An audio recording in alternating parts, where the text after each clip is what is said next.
వెంటనే యమధర్మరాజు అతడికి తగిన మర్యాదలు చేసి, నాయనా, నీ రాక వల్ల నాకు శుభం కలుగుతుంది.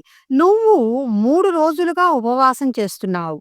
అందుచేత నీకు 3 వరాలు ఇస్తాను, కోరుకో అన్నాడు.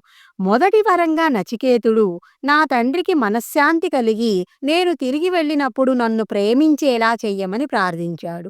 యమధర్మరాజు సరే అని 2వ వరం కోరుకోమన్నాడు.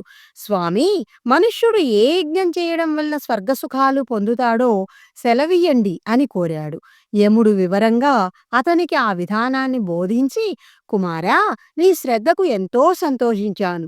ఇప్పుడు నేను వివరించిన ఈ యజ్ఞం ఇక నుండి నీ పేరుతో నాచికేత యజ్ఞం అని పిలువబడుతుంది. అంతేకాదు, నా ప్రేమకు చిహ్నంగా ఎప్పటికీ కాంతి తగ్గని ఈ రత్నాల హారాన్ని కూడా నీకు ఇస్తున్నాను.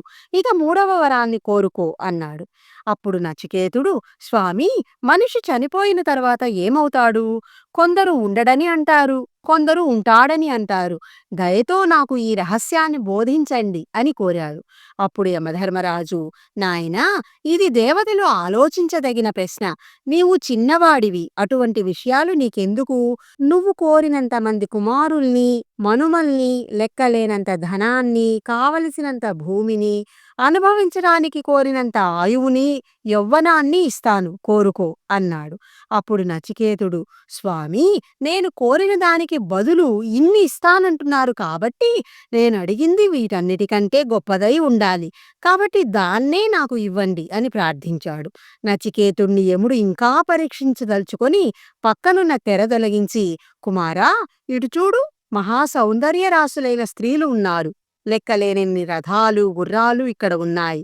వీటిలో నీకు కావలసినన్ని తీసుకొని కోరినంత కాలం అనుభవించు అన్నాడు. అప్పుడు నచికేతుడు, స్వామీ, ఇవన్నీ ఎంతో కొంతకాలానికి నశించేవే.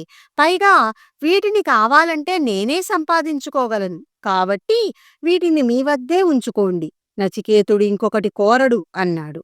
నచికేతుడికి గల వైరాగ్యానికి, శ్రద్ధకు, చెలించని బుద్ధికి సంతోషించి యమధర్మరాజు అతడికి పరతత్వాన్ని బోధించాడు.